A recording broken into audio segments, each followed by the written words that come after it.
Assalamualaikum warahmatullahi wabarakatuh. Kami kelompok 5 kelas C dengan materi sifat zat dan pemisahan. Dengan anggota saya Yulinda Puspita NIM E21084. Saya Julia Putrimansari dengan NIM E21089. Saya Melia Praditasari dengan NIM E21101. Saya Purwabunga Cakrawati dengan NIM E21106. Saya Nurvanisa Almayudin Tias dengan NIM E21082.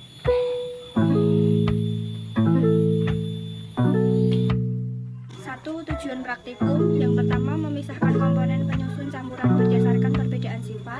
Yang kedua menunjukkan adanya perubahan fisika dan kimia. Materi kedua landasan teori. Sifat zat dibedakan menjadi dua, yaitu sifat zat fisika dan kimia. Sifat zat kimia adalah ciri suatu materi yang dapat diamati tanpa mengubah zat-zat yang menyusun materi. Sifat zat materi adalah ciri-ciri suatu zat yang menyatakan apakah zat tersebut dapat mengalami perubahan kimia tertentu. Dalam bidang kimia, proses pemisahan digunakan untuk mendapatkan dua atau lebih produk yang lebih dari suatu campuran senyawa kimia.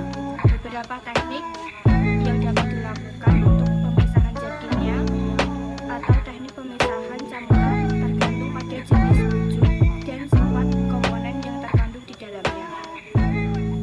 Jika komponen berwujud padat dan cair, misalnya pasir dan air, dapat dipisahkan dengan saringan-saringan bermacam-macam, mulai dari yang berpori-pori besar sampai yang sangat halus. Dalam kimia, terdapat beberapa teknik pemisahan campuran yang telah dipelajari dan didasarkan pada aspek. Hal ini sangat digunakan karena luasnya jenis komponen kimia yang ada membutuhkan teknik pemisahan tersendiri yang spesifik memerlukan teknik pemisahan yang berbeda pula.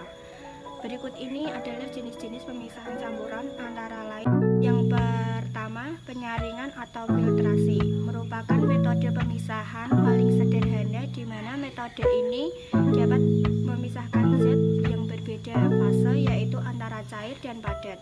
Contohnya dalam metode ini yaitu memisahkan campuran pasir dan air. Yang kedua, sentrifugasi. Jenis pemisahan yang biasa digunakan dalam pemisahan plasma dan sel darah. Yang ketiga, ekstraksi. Pemisahannya cairan cair atau campuran dalam bentuk cairan sama seperti destilasi. Yang keempat, kromatografi. Teknik ini pemisahan lanjutan yang didasarkan pada perbedaan kepolaran masing-masing komponen yang dipisahkan dan kecepatan distribusinya dalam medium tertentu. Yang terakhir, rekristalisasi merupakan metode pemisahan antara zat padat dalam bentuk kristal dengan pengotorannya melalui pengkristalan ulang atau dapat juga disebut dengan pengkristalan. Yang ketiga yaitu alat dan bahan. Yang pertama, alat yang terdiri dari gelas kimia 50 ml, botol kromatografi tinggi, sendok logam, batang pengaduk, corong, kaki 3, cawan porselen, kasa asbes, tabung reaksi, dan pembakar spiritus.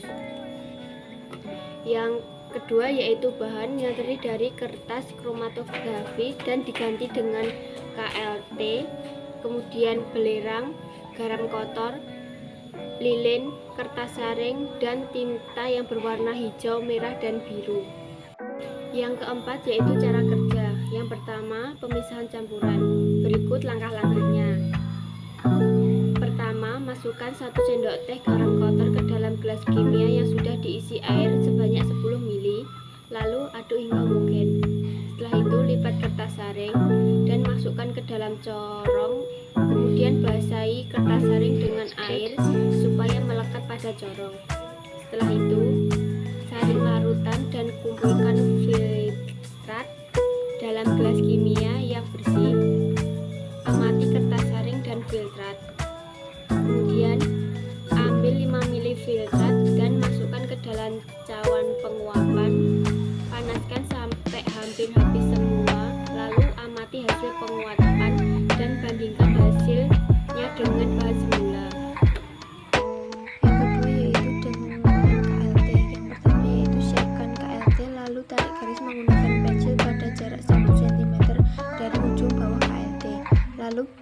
dengan tinta hijau di tengah garis dan titik lainnya di sebelah kiri dan kanan dengan jarak 0,5 cm. Lalu masukkan air ke dalam botol kromatografi 1 cm.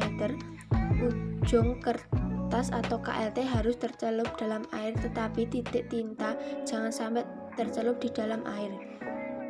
Lalu biarkan tinta merambat naik pada KLT. Jika air sudah mendekati ujung kertas, keluarkan kertas dan beri tanda batas air merambat dan biarkan kertas atau KLT kromatografi tersebut kering dan amati noda yat warna tinta. Lalu ukur jarak batas air dan jarak tiap noda yat warna dari garis pensil dan pada ujung bawah kertas saring. Lalu hitung perbandingan jarak kedua itu untuk tiap noda. Selanjutnya yaitu dengan sentrifugasi. Langkah-langkahnya, ambil masing-masing kurang lebih 5-10 ml santan perasan kelapa dan dimasukkan ke dalam 3 tabung sentrifugasi. Setelah itu, putar sentrifugasi dengan kecepatan 1000, 2000, dan 3000 ppm selama 5 menit. Dan setelah itu amati pemisahan yang terjadi. Kemudian ukur volume supernatan dan massa supernatan yang terpisah.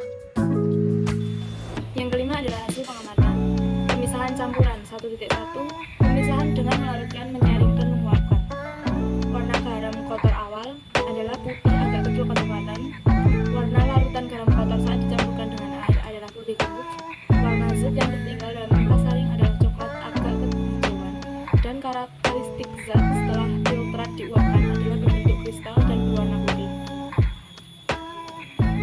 1.2. Pemisahan dengan kromatografi kertas. Pada warna tinta hijau, meninggalkan warna noda kuning, hijau, dan biru muda. Pada warna tinta merah, meninggalkan warna noda orange. Dan pada warna tinta biru, meninggalkan warna noda biru muda, biru tua, dan ungu. Yang kedua, pemisahan zat pada koloid menggunakan sentrifugasi.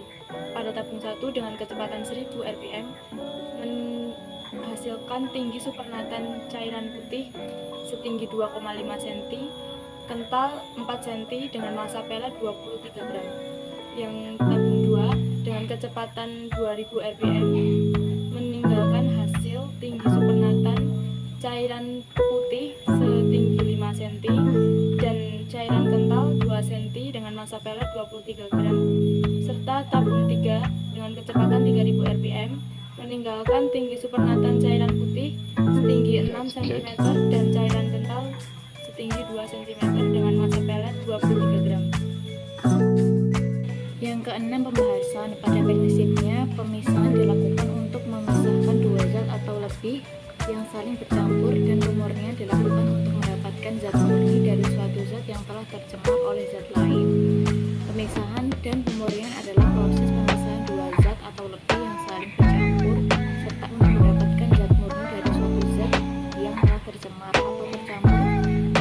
Teknik pemisahan atau pemurnian dari suatu zat yang telah tercemar atau mengalami pencampuran dapat dilakukan dengan beberapa cara, di antaranya penyaringan adalah proses pemisahan yang didasari pada perbedaan ukuran partikel. Kristalisasi adalah proses keseluruhan melarutkan zat larut.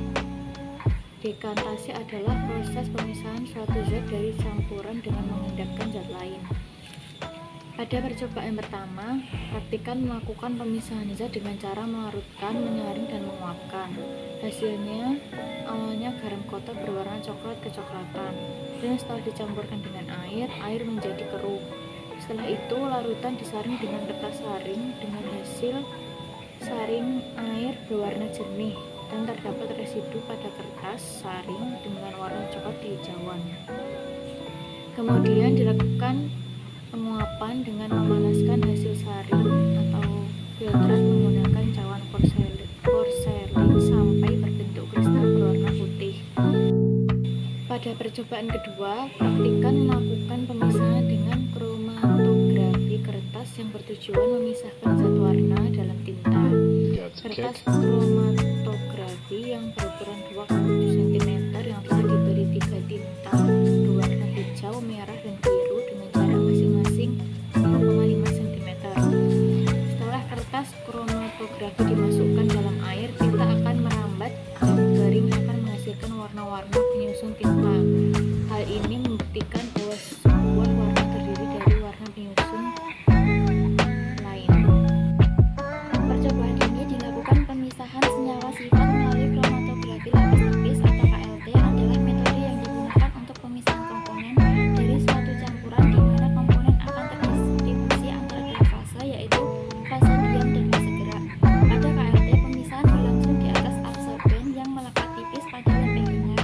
Tujuan dari percobaan ini adalah untuk mengidentifikasi senyawa apa saja yang terkandung dalam sampel. Prinsip dari percobaan ini adalah berdasarkan adanya perbedaan kepolaran senyawa. Fase diam yang digunakan adalah silika gel yang merupakan serbuk padat yang bersifat polar. Sifat polar ini akan mengabsorpsi senyawa polar yang berada di bagian bawah kromatogram karena terabsorpsi oleh fase diam. Sedangkan senyawa gerak yang digunakan ada dua. Yang pertama, elena terdiri dari N-heksan, kloroform, dan butanol dengan perbandingan 1:1:1. Yang kedua terdiri dari metanol dan kloroform dengan perbandingan 5:95. Fase gerak yang digunakan merupakan pelarut organik karena pelarut organik bersifat volatil atau mudah menguap, sehingga kromatogram cepat kering ketika akan dianalisis. Fase gerak ini terdiri dari campuran senyawa yang bersifat polar dan non-polar. Hanya saja presentasinya yang berbeda. Dari N-heksan dan kloroform bersifat polar, sedangkan butanol dan metanol bersifat non-polar. Pada percobaan ketiga, yaitu pemisahan dengan sentrifugasi dengan bahan santan kelapa yang dicampur dengan air. Langkah pertama, dimasukkan campuran santan pada 3 tabung sentrifugasi dengan massa yang sama, yaitu 23 gram. Kemudian, tabung pertama dimasukkan ke dalam mesin sentrifugasi dengan kecepatan 1000 rpm dan didapatkan hasil tinggi cairan putih adalah 2,5 cm dan tinggi cairan kental adalah 4 cm. Tabung kedua dengan kecepatan 2000 rpm didapatkan hasil tinggi cairan putih 5 cm dan cairan kental 2 cm. Pada tabung ketiga dengan kecepatan 3000 rpm didapatkan hasil tinggi cairan putih 6 cm dan cairan kental 2 cm. Yang selanjutnya adalah kesimpulan. Dari praktikum yang kami lakukan dapat disimpulkan bahwa campuran dapat dipisahkan dengan beberapa macam metode pemisahan untuk mendapatkan zat murni. Yang kedua, garam dapat dipisahkan dengan metode rekristalisasi. Larutan garam jika diuapkan wujud tetap dapat kembali ke bentuk asalnya, yaitu garam. Yang ketiga, pada percobaan sentrifugasi semakin panjang waktu maka semakin baik hasil yang didapatkan, dan semakin besar kecepatan maka semakin baik pula